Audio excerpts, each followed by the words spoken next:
Salut à toutes et à tous, Marc Japan pour un tout nouveau déballage. Et aujourd'hui on va se pencher sur la figurine. Quelle figurine puisqu'on l'attendait tous. Oui, j'ai passé la seconde. J'ai pas envie de faire une intro de 1000 ans. Alors je passe en mode speed, en mode Sonic. La Trunks de Varrock est là, ça y est, elle est sortie 15 février 2018 dans les Game Center japonais. Elle est partout dans les UFO Catcher. Vous l'avez sous les yeux, je l'ai capturé. Si vous me suivez sur Snap, vous avez vécu le truc en même temps que moi. Et il n'y a pas encore de prix dans les boutiques d'occasion, dans les boutiques etc. un peu partout dans l'archipel. Mais de ce que j'en ai vu, la Goku tourne dans les 1500, 2000. Donc je suppose que celle-ci va tourner plus ou moins dans les 2000 yens. Bref, on se penche sur la boîte rapidement. C'est Banpresto qui distribue le joujou. BWFC, donc les Sculptures Volume 8. Trunks en Super Saiyajin, c'est Varrock qui a conçu cette figurine-là. Il est là, le grand Varrock, le sculpteur qui déchire. Il a gagné en même temps. Sacrée pièce. Oh là là, mais regardez-moi ça. Regardez. La modélisation du Trunks, c'est juste complètement dingue. Sachez-le, il y a deux versions. Une version prototype noire, ça c'est plus pour les mecs qui aiment repeindre leurs figurines. Quoique ça donne un aspect assez cool à la figurine. On a le même, le côté noir, blanc, etc. gris. Et puis la couleur, nous on va se pencher sur la couleur. Bref. On arrête de parler, on ouvre la boîte et puis on découvre ce joujou du jour ensemble. La boîte. À l'intérieur, carton de protection, ils sont toujours dans un délire de ouf. Cette fois-ci, ça se... Oh là là. C'était triste le truc maintenant, quoi. Allez, sors de la cocotte. L'autre côté, ok. C'est tout entassé, c'est bizarre, il n'y a pas de socle. Le socle est vraiment tout petit, comme vous pouvez le constater. J'espère que ça tiendra.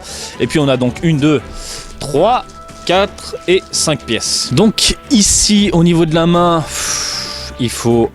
tout simplement déboîter le manche de l'épée, l'enfoncer au niveau de la main comme vous pouvez le constater et puis et puis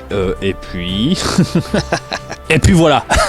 Bref, le haut, le bas également, ça s'emboîte, ni plus ni moins. Mesdames, messieurs, Trunks de Varrock, une modélisation complètement folle. On comprend pourquoi ce grand monsieur a remporté donc le concours de Banpresto, parce que c'est dingue. Mais regardez-moi ça, la pose ultra dynamique du Trunks en train de sauter comme ça avec son épée, en train de foncer dans le tas, le visage déterminé, énervé, les cheveux comme vous pouvez le constater dans le vent, c'est vraiment, ça part dans la continuité du mouvement, c'est superbe. On a les vêtements complètement défoncé, déchiré, quelques égratignures sur la peau, également sur les mains, je crois de ce que j'en ai vu, non, ça va, mais regardez les petits détails comme ça, regardez ça, regardez comme c'est ultra propre, la paume de la main, elle est fantastique, elle est terrible, on voit les ongles, putain c'est propre quoi, c'est méga propre.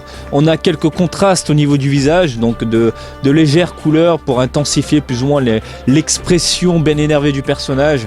On a également des nuances au niveau des vêtements, donc un léger bleu ciel qui tire vers un bleu foncé. Dommage ici au niveau du coude, on avait un coude bien défoncé, déchiré comme vous pouvez le constater, mais dans un bleu un peu plus clair pour bien différencier le vêtement nickel et défoncé. Bon bref, ça reste néanmoins très propre, très sympathique. Regardez la veste qui décolle comme ça, mais c'est dingue.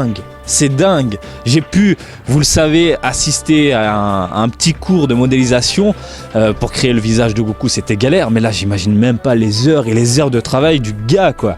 C'est dingue. Le moindre petit détail est à exploser les mirettes, quoi. Ici, au niveau du jean, comme vous pouvez le constater, on a un vêtement complètement défoncé. Alors, je suis pas très fan de la couleur ici. Un marron très simple, posé à l'arrache sur le noir du pantalon, mais vraiment posé à l'arrache, ça fait un peu pâté, c'est vraiment dommage. Et c'est plus ou moins la même chose au niveau des cheveux, c'est pour ça que je suis un poil désappointé, parce que de ce que j'en avais vu au niveau du prototype, on n'avait pas ce type de couleur là. Donc on a un jaune, un poil doré, mais une peinture vraiment brillante, et ça me dérange, voilà, ça lui donne un aspect pâté. Je sais pas si vous arrivez à le voir à la caméra, mais ça lui donne un aspect pâté au niveau des cheveux, c'est vraiment dommage. Pourquoi ne pas avoir donné un aspect mat, un peu comme les fesses, un aspect un peu plus neutre au final, même si, comme vous pouvez le constater ici, on a quelques tonalités, on a un orange qui tire ensuite vers un jaune doré au niveau de la pointe, ok, bon, mais bon, c'est vraiment du chipotage, parce que là, au niveau de la modélisation, au niveau de la pose, au niveau des couleurs dans l'ensemble, c'est une pièce maîtresse à posséder absolument dans sa collection. J'ai envie de dire, même si t'es pas fan de Trunks, bah, tu te dois de la voir parce qu'elle fait partie de cette folie intégrante de la série et de cette folie des collectionneurs. Je pense que tu comprends ce que je suis en train de te dire là. Franchement, c'est juste fou quoi. C'est juste complètement fou. Au niveau du fourreau, donc une petite déception ici. Au départ, on avait un trou en fait. Hein. Le prototype montrait que c'était un trou. Sauf que là, ils sont pas pris la tête. Hein. Ils ont foutu un noir. Dommage, mais bon. Oh là là. Je suis grave content de la posséder. Les sculptures reviennent en force. On a eu un Goku de folie. Et là, on enchaîne avec un Trunks de malade. J'ai hâte de voir la suite. Surtout le Goku avec la tenue chinoise. Bref, un Trunks qui vaut le détour. Un Trunks qui déboîte. Et on va le poser sur son petit socle. Le socle, ici, ça se voit à peine. Mais bon, on a la gamme gravée dessus, hop là on le voit là avec le reflet. Je suis deg.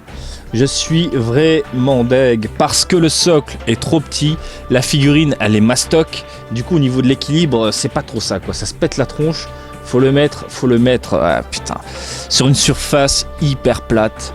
Un petit tremblement de terre et ça tombe, donc ça m'ennuie un petit peu. Regardez comme il bouge, regardez. C'est chiant, pour moi c'est chiant, hein. Pour vous vous êtes tranquille, mais pour moi c'est chiant. Bref, néanmoins, dans l'ensemble, c'est propre, c'est classe, ça rend super bien. Comme d'habitude, on va se pencher sur la taille de la bête avec le socle compris, et je pense que ça prend de la place. Ça monte dans les 21 cm. Ouais, dans les 21 cm. Donc c'est pas mal, franchement. Je m'attendais à une figurine un poil petite, mais au final non, elle prend de la place, hein. Elle est superbe, elle est magnifique. Donc comme d'habitude, hein, si vous êtes fan du Trunks, si vous êtes fan des figurines, si vous n'êtes pas fan du Trunks, j'ai envie de vous dire, lâchez-vous parce qu'elle vaut le détour, tout simplement.